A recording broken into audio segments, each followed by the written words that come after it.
Fine, I'll try jump cuts.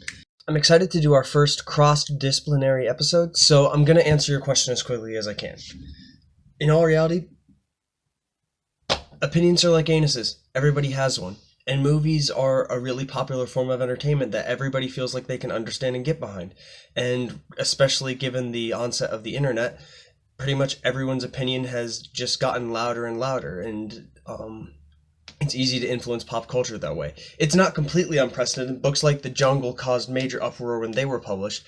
However, the movies are just so much more accessible, and it's so much easier to argue about them that it makes perfect sense that movies cause so much vitriol. I want to talk about a movie that we both really loved, namely The Greatest Showman. Ooh, jump cut. Now I have a minute.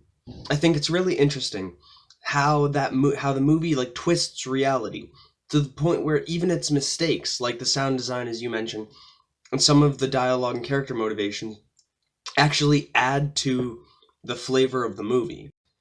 So rather than being kind of P.T. Barnum's life as he would tell it, I think that it's more of a meditation on the human spirit. The reason I don't think it's how P.T. Barnum would describe his life is because there's a lot of stuff there that casts him in an unfavorable light that didn't actually happen.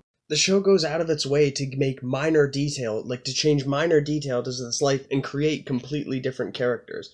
The reason for this, I think, is that it's purposefully peddling in the make-believe, and that's evidenced by the lyrics of The Greatest Show.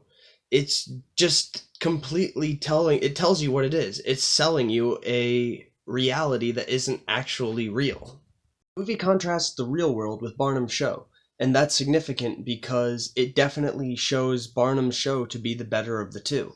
It brings in anachronisms into the world, essentially to make it more idyllic, and that's actually kind of awesome.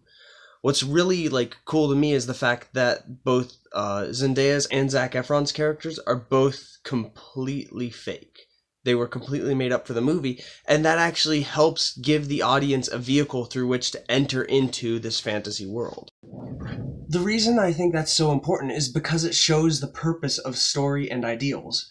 Barnum creates this world essentially to become famous, but the thing is, that's not why we make fantasies. And it's when Barnum allows himself to do that he actually becomes happy and everything continues to work out.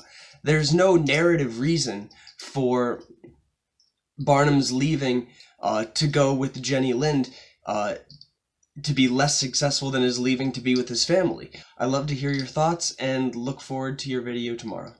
See you later, brother.